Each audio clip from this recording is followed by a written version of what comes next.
Kannur Anjarakandy dental college വിദ്യാർത്ഥി നിതിൻ രാജിന്റെ കുടുംബത്തിന് നീതി കിട്ടുമോ? മുഖ്യപ്രതി ഡോക്ടർ MK റാം അറസ്റ്റിലായതോടെ ഇനി പല ഉന്നതരും കുടുങ്ങുമോ? തലശ്ശേരി SC/ST പ്രത്യേക കോടതി അനുമതി നൽകിയതിന് പിന്നാലെയാണ് ഡോക്ടർ റാമിനെ അറസ്റ്റ് ചെയ്തത്. നേരത്തെ നടപടിക്രമങ്ങൾ പാലിക്കാതെ റാമിനെ അറസ്റ്റ് ചെയ്ത സംഭവത്തിൽ വിശദീകരണത്തിനായി DYSPയെ വിളിപ്പിച്ച കോടതി സുപ്രീം കോടതി മാർഗനിർദ്ദേശങ്ങൾ ലംഘിക്കപ്പെട്ടത് എന്തുകൊണ്ടാണെന്ന് ചോദിച്ചു. റാമിനെ തലശ്ശേരി അഡീഷണൽ സെഷൻസ് കോടതി റിമാൻഡ് ചെയ്തിരിക്കുകയാണ്.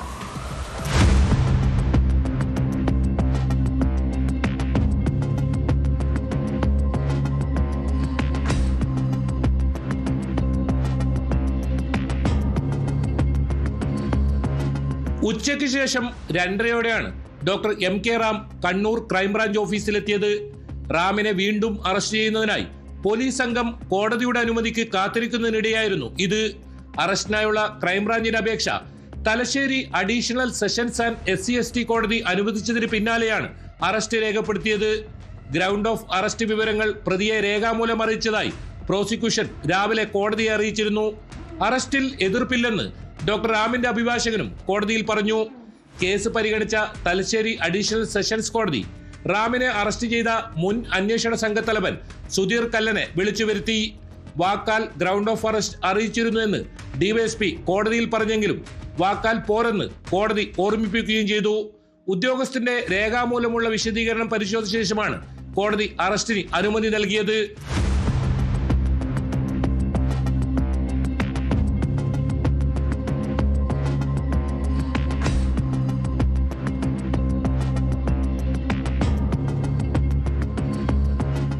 നിതിൻ രാജ് ജീവനൊടുക്കി 3 മാസം പിന്നിടുമ്പോഴാണ് പ്രധാന പ്രതിയായ ഡോക്ടർ MK റാം പിടിയിലാകുന്നത്. 3 മാസത്തോളമായി ഒളിവിലായിരുന്ന റാം കീഴടങ്ങുന്നതിനായി കണ്ണൂരിലേക്ക് വരുന്നതിനിടെ തിങ്കളാഴ്ച പുലർച്ചെയാണ് കുടകിൽ വെച്ച് ക്രൈംബ്രാഞ്ച് സംഘം പിടികൂടിയത്.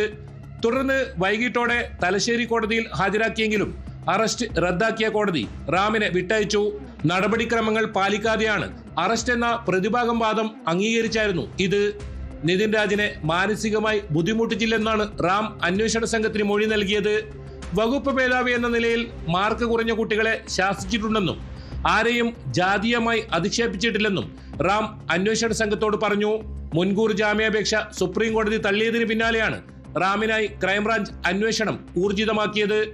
താടി വെച്ച് രൂപം മാറിയ റാം സ്വന്തം നാടായ ആന്ധ്രാപ്രദേശിലെ ചിറ്റൂരിലും ഗുണ്ടൂരിലും മാറി മാറി ഒളിവിൽ കഴിയുകയായിരുന്നു.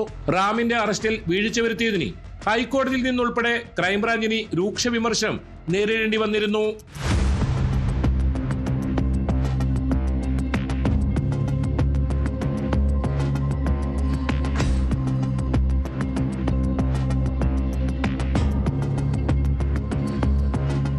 ന്യൂസ് 18 കണ്ണൂർ. കൂടുതൽ വാർത്തകൾക്ക് news 18 Keralam YouTube channel subscribe ചെയ്യുക.